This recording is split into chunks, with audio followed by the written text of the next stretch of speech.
स्वागत है आपका हमारे चैनल क्रैक टी पर। और आज से हम साइंस की शुरुआत करेंगे। बहुत लोग साइंस पढ़ने की बात कर रहे थे, तो यहाँ हम एनसीईआरटी की साइंस की किताब कक्षा 6 से शुरू करके कक्षा 8 तक कवर करेंगे, जिसमें हम हर चैप्टर पे एक वीडियो बनाएंगे जो कि संक्षिप्त होगा और उसमें महत्वपूर्ण बिंदु और परीक्षा में आने वाले संभावित प्रश्नों पर हम चर्चा करेंगे। और उन प्रश्नों से पहले हमारा एक संक्षिप्त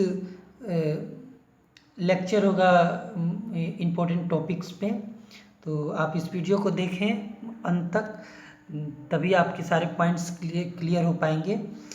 और तो चलिए, हम ज़्यादातर यहाँ पे हम क्वेश्चन आंसर को ही लेंगे, क्योंकि वही ज़्यादा महत्वपूर्ण होते हैं और जो मेन कॉन्सेप्ट्स होते हैं उनको हम बहुत डिटेल में नहीं जाकर लेंगे। क्वेश्चन के आंसर एक्सप्लेन करते समय हम उन्हें अच्छे से देखेंगे।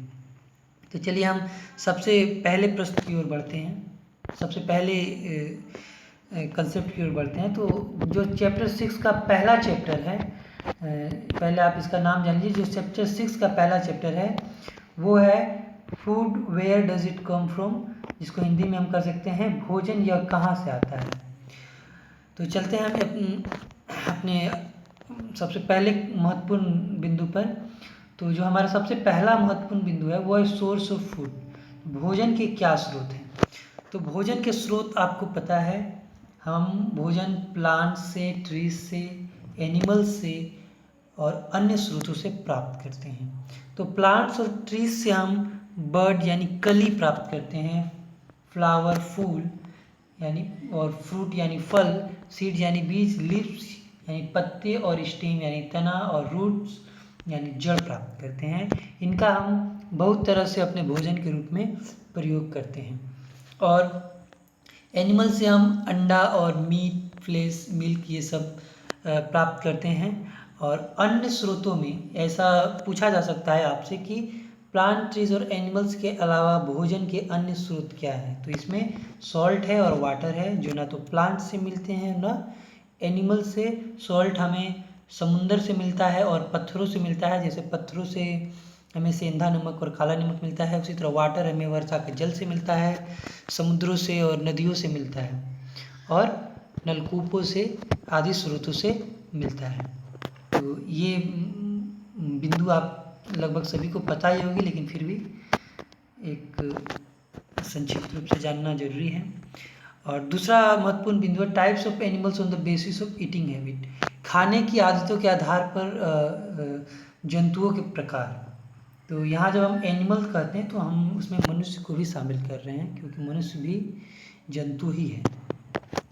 तो पहला हमारा जो प्रकार होता है, ऐसे एनिमल्स जो सिर्फ पादप खाते हैं, यानी कि केवल पेड़ पौधे आदि की चीज़ें खाते हैं।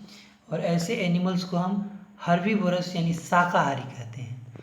और दूसरे प्रकार के एनिमल होते हैं जो दूसरे जंतुओं को खाते हैं, इन्हें हम मांसाहारी यानी कार्निवोरस कहते हैं।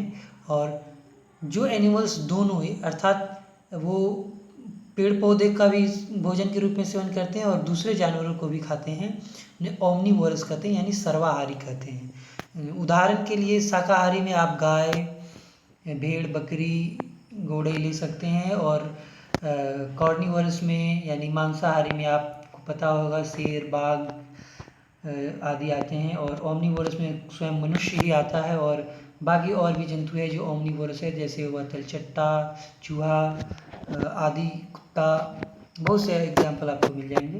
तो ये भी आपको पता ही होगा।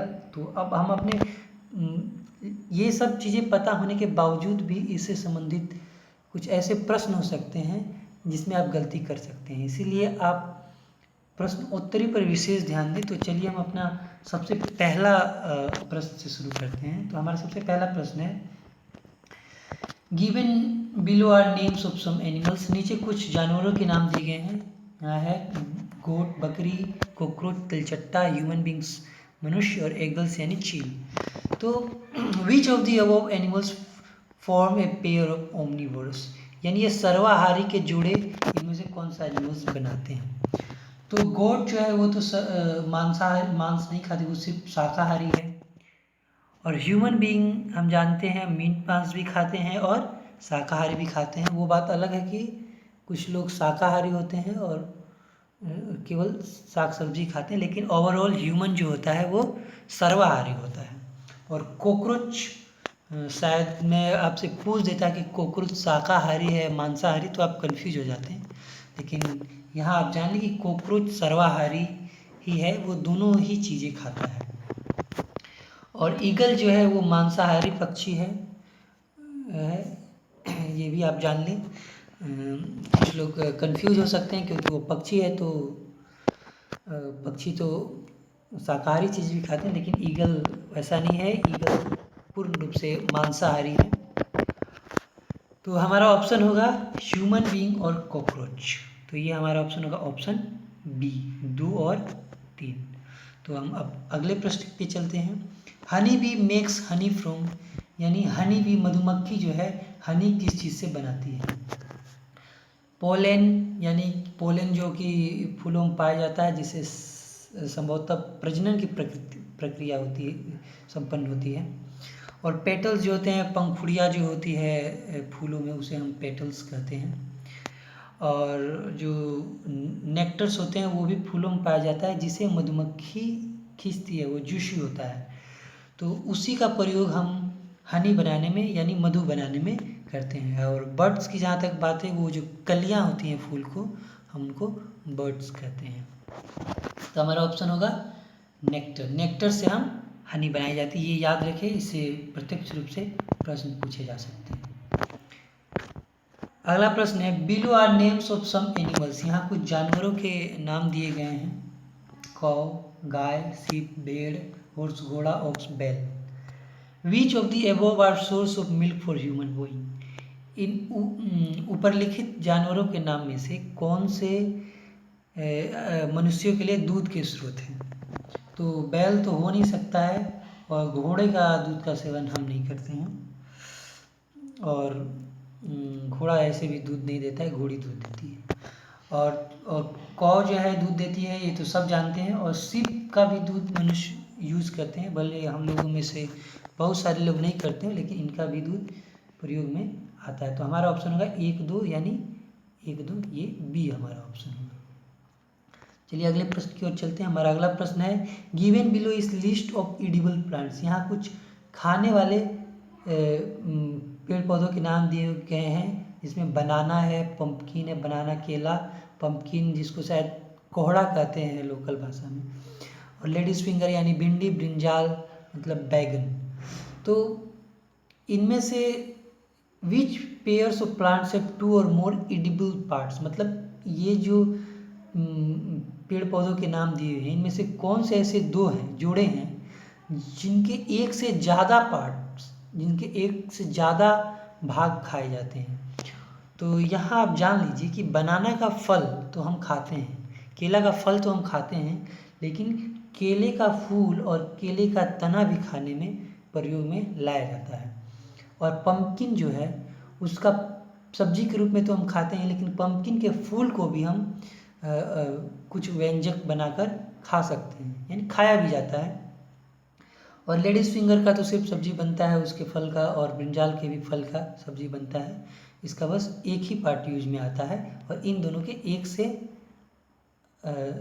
अधिक या 2 से अधिक पार्ट भी यूज में आते हैं, जैसे बनाना का 2 से अधिक पार्ट हो गया। तो हमारा ऑप्शन होगा 1, 2, यानी ये हमारा ऑप्शन हो गया। तो इसे आप याद रखें क्योंकि बहुत लोगों को ये पता नहीं होगा। The part of banana plants not used for food is, मतलब बनाना का कौन सा ऐसा भाग है जो फूड के रूप में, भोजन के रूप में प्रयोग नहीं होता? तो हम पहले ही बता चुके हैं, फ्लावर होता है, फ्रूट्स तो हम खाते ही हैं उसका फल, और स्टेम जो उसका तना भी होता है खाने में यूज होता है। बनाना का रूट जो है यानी जड़ जो है वो खाने के काम में नहीं आता है। तो ये भी बहुत आसान प्रश्न था, इसे याद कर ले आप। Read each set of terms and identify the odd sets. इसमें से जो विषम सेट है उसको पहचानना है आपको। तो यहाँ देखिए, गाय दूध देती है और उससे बटर बनता है, मुर्गी से अंडा लेते हैं, उसकी मीट भी खाते हैं, गोट से दूध लेते हैं और उसकी मीट भी खाते हैं। और यहाँ है प्लांट से वेजिटेबल्स मिलते हैं, और बटर मिल्क का पता नहीं क्या रिलेशन हो सकता है इसका, लेकिन यहाँ तो स्पष्ट है कि ये तीनों जंतुओं की बात हो रही है, और यहाँ पादप है, तो ये विषम है, यानी इन तीनों से अलग है। तो ये हमारा सही उत्तर होगा। ये रीजनिंग में भी ऐसे प्रश्न आते हैं, तो आप इसे ध्यान में रखें, क्योंकि रीजनिंग करने के लिए भी कभी कभी आपको जनरल नॉलेज आना पड़ता है। तो अब edible oil is extracted from, मतलब इडिबल ऑयल जो होता है, खाने का जो तेल होता है, वो कहाँ से प्राप्त होता है। मतलब कहने का मतलब है कि जो पौधे होते हैं उसके किस भाग से प्राप्त होता है।